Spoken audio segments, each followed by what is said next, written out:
Hi guys, how you doing? I'm just going to go through a quick video of an exercise we're going to try and incorporate in the block in various forms.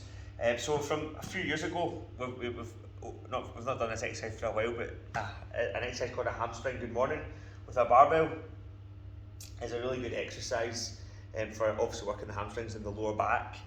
It's an exercise, it came back into my mind just a few weeks ago because the guy that was sort of famous for making it popular was a guy called Louis Simmons, who ran a really famous strength program called the West Side Barbell, and he passed away a few weeks ago. So basically, everything you do, squats and bench, deadlifts, etc.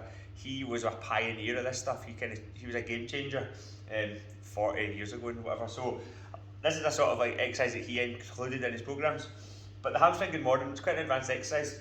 So I thought in the early weeks we could use it, a seated version of it, which is something else that he popularised, and how we could incorporate it to also work and teach people that have maybe done the boot camp before, the concept of engaging the upper back as well. So this exercise ticks quite a few boxes for different people, and that's why I thought it was a good option to go for. So what you're going to do, you're just going to sit on the bench. The goal initially, right, the idea of this is to keep your spine nice and straight, and then you're just going to lean forward from the hips while keeping your spine nice and straight, like this. Okay, so I'll put my hands here so you can see what's happening here. Okay, so what we don't want to see is the shoulders rounded forward and you sort of slouch down here.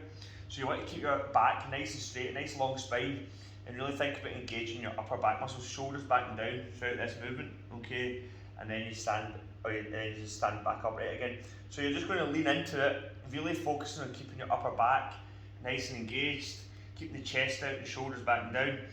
Okay, so your shoulders can move about. As you can see, the shoulder blade there is, you can retract them, etc. But the idea is that throughout, you're just working all the muscles through the mid-back and the lower back as well with this one, and the upper back muscles as well. Everything just sort of has to work to keep the spine nice and long.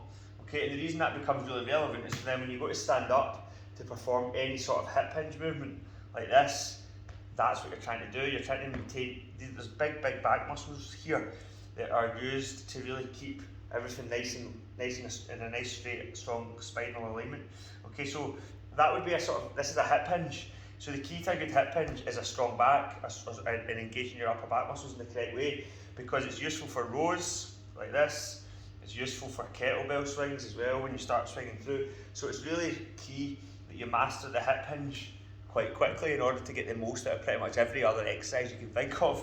So what we're going to do is that movement, you can take the weight plate, okay, and then from there you are going to pull the plate into you, and that will help keep your upper back muscles engaged. Keep the shoulders back and down, so try and resist shrugging up here, shoulders back and down, and then just lean into it, okay, and lean as far as you can while keeping a straight back. Okay, so don't go too far if you feel that you're starting to round like this, okay, but I'm hoping that if you use a weight plate and pull the weight plate into your chest actively throughout this movement, it'll really help you keep your upper back muscles engaged, and you'll be less likely to round through the shoulder.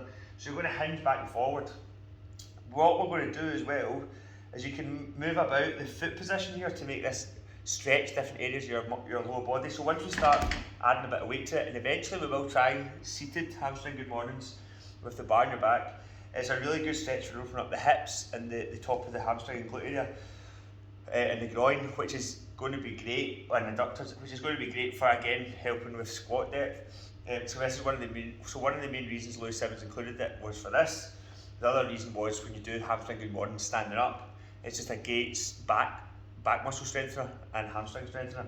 Okay, so what we're going to do is pull back, just lean right into it, maybe pause for a couple of seconds, and then stand back up. You'll notice if you put your feet forward, if you've got tight hamstrings like me, then you'll struggle to get down as low because you'll be restricted by your hamstring mobility, which is why this is a good exercise to also do for that reason.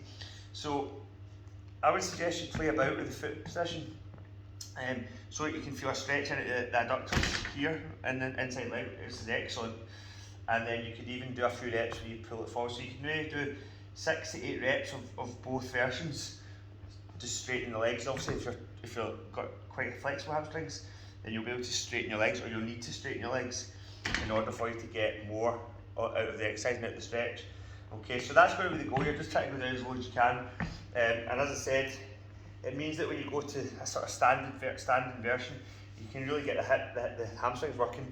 But the added benefit of the seated version with the weight in the back is it can really help stretch out the inside leg muscles. It isolates that whole area, takes out the hamstrings out of the equation a wee bit as well, so you can really target this particular area, which in turn not just stretches and strengthens those muscles, and as well as the lower back muscles. It will help.